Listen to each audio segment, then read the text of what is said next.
ሰላም ትባላለች። ሰላም እጅግ በጣም ጠንካራ ሴት ነች። ብዙ ነገር አሳልፋለች። አሁን ላይ የምትሰራው ሻይ ቡና ነው።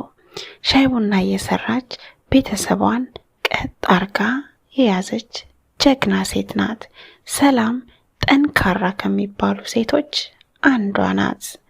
አሁን ላይ እናቷ በጠና ታመውባታል። ሰላም የምትሰራውም ስራ እንደ ድሮ አይደለም፣ ቀዝቅዞባታል። ያሰበችውን ያህል ገንዘብ ይዛ ወደ ቤት አትመለስም። ለእህት ለወንድሞቿም የምታደርገው ነገር እየቀነሰባት ነው። የእነሱን ፍላጎት እየጨመረ። ሰላም አሁን እጅግ በጣም ተጨንቃለች። ይበልጥ እያሳሰባት ያለው ደግሞ የእናቷ መታመም ነው። እናቷ መታከም አለባቸው። የዚህን ጊዜ ሰላም አንድ ነገር ታስባለች። ለምን እኔም አረብ ሀገር ሄጄ ሰርቼ እናቴን አላሳክምም? እህት ወንድሞቼንስ ለምን በደንብ አላስተምርም? የሚል ሀሳብ ይመጣላታል። ሰላም የዚህን ጊዜ ይህንን ሀሳብ ይዛ ወደ እናቷ ትሄዳለች። ለእናቷ ያሰበችውን ሀሳብ በዝርዝር ታስረዳቸዋለች። እናት የዚህን ጊዜ በጭራሽ አይሆንም ልጄ፣ ከፊቴ ወዴትም አትሄጂም ብለው እንባቸውን ያወርዱታል። ሰላም ሁሉን ነገር ለእናቷ በግልጽ ድጋሚ ታስረዳታለች። እማዬ ተይ፣ እኔ ልስራና አንቺም ትታከሚያለሽ፣ እህት ወንድሞቼም ጥሩ ትምህርት ይማራሉ፣ የኔም ህይወት ይቀየራል። እማዬ እመኝኝ፣ በአጭር ጊዜ ውስጥ ህይወታችን ይቀየራል፣ እኔም ተቀይሬ ታየኛለሽ ብላ እናቷን ታሳምናለች። ሰላም በለቅሶ ይለያያሉ። ሰላም ጉዳዩን ለመፈጸም ትወጣለች፣ ወደ አረብ ሀገር የምትሄድበትን። ሰላም በአጭር ጊዜ ሁሉ ነገር ይሳካላትና ወደ አረብ ሀገር ትሄዳለች። እዛ ሄዳ ግን የገጠማት እጅግ በጣም አስከፊ ነበረ። የገባችበት ቤት በጣም ሰዎቹ ያስቸግሯት ነበረ፣ ስራም ይበዛባት ነበር። ይህንን ስታይ ሰላም ግን ዞር ብላ የእናቷን ሕክምና ማድረግ እንዳለባት፣ የእህት ወንድሞቿን ወጪ መቻል እንዳለባት እያሰበች ትጠነክራለች። ሁልጊዜ ታለቅሳለች። ይህን ጊዜ ሰዎቹ ለምንድን ነው በምታለቅሹ በማለት ሁልጊዜ ይጠይቋታል። በዛውም ላይም ይጮሁባታል። ሰላም የዚህን ጊዜ ሁሉን ነገር ለመቻል ለራሷ ቃል ትገባለች። ከዚህ በኋላም ማልቀስ እንደሌለባት፣ መጠንከር እንዳለባት፣ እናቷን ማሳከም እንዳለባት፣ እህት ወንድሞቿንም ቦታ ቦታ ማስያዝ እንዳለባት ለራሷ ቃል ትገባና እንባዋ ከዚህ በኋላ ላይ መጣ ለራሷ ቃል ትገባለች። ራሷን ታጠነክራለች። ሰላም ደሞዟ ደረሰ። አንድም ሳትቀንስ ሳሙና መግዣ ሳትል ሙሉ ለሙሉ ብሩን ወደ ቤተሰቦቿ ትልካለች። እናቷም ታከመች። እህት ወንድሞቿም ለትምህርት ቤት የሚሆነውን ቁሳቁስ ማድረግ ቻሉ። ሰላም የዚህን ጊዜ ደስ እያላት መጣ። እያደረገች ያለችው ነገር አስደሰታት። ሰላም አንድም ቀን ምንም ሳታስቀር ነው ሙሉ ለሙሉ ደሞዟን ለቤት የምትልከው። የዚህን ጊዜ የእህት ወንድሞቿም ህይወት ተቀየረ። ወንድሟ መኪና ያዘ፣ እህቷም ተምራ ጥሩ ስራ ያዘች፣ እናቷም ሙሉ ጤነኛ ሆነችላት። ሰላም ይህን ጊዜ በጣም ተደሰተች። አንድም ቀን ራሷን አስበው አታውቅም። ሰላም አሁንም ሙሉ ለሙሉ ደሞዟን ወደ እነሱ ነው የምትልከው፣ አንድም ሳታስቀር፣ ምንም ነገር ሳያምራት። የምታደርገው ነገር አልተጸጸተችም። እናቷ ግን በመሃል ትላት ነበር፣ ልጄ ራስሽንም አስቢ እንጂ እንዴት እያደረግሽ ነው? ሁሉም የራሳቸውን ቦታ ይዘዋል፣ አሁን ደግሞ ያንቺ ቀራል ትላታለች። ሰላም ግን አሁን ላይም እየተቸገሩ እየተራቡ እየተጠሙ ነው የሚመስላት። እሷ ያለችበትን ጊዜ እያስታወሰች ድፍን 5 ዓመታት ሙሉ ደሞዟን ሙሉ ለሙሉ ለቤተሰቧ ነው የምትልከው። እነሱም ለሷ የሚባል ነገር ሳያስቀምጡ የራሳቸውን ህይወት ነበር ያስተካከሉ ያሉት። ሰላም 5 ዓመት ሞላት። ቀጠለች እያለች ሰላም 10 ዓመት ሞላት። ይህን ጊዜ ወንድሟ ቤት ሰራ፣ እህቷም ቤት ሰራች፣ እናቷም እድሜዋ እየገፋ መጣ። ሰላም ያልጠበቀችው ስሜት እየተሰማት መጣ። ጎኗ ላይ ያማታል። ቁጭ ብድግ ማለት አልቻለችም።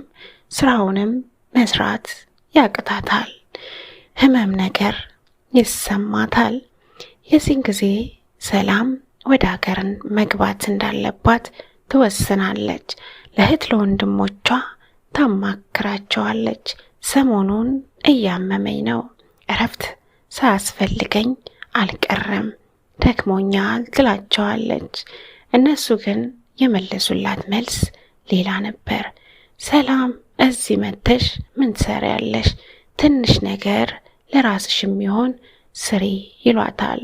ሰላም ግን ምንም አይነት እንቅስቃሴ ማድረግ ያቅታትና ወደ ሀገር ትገባለች። እናት በእልልታ ትቀበላታለች። እህት ወንድሞቿ ግን እሷ እንደገባች ማየት የፈለጉት የያዘችውን ሻንጣ ነበረ። ሰላም በማግስቱ ራሷን ስታ ትወድቃለች። ህመሙ ስታርፍ በረታባት። ወደ ሆስፒታል ይዘዋት ይሄዳሉ።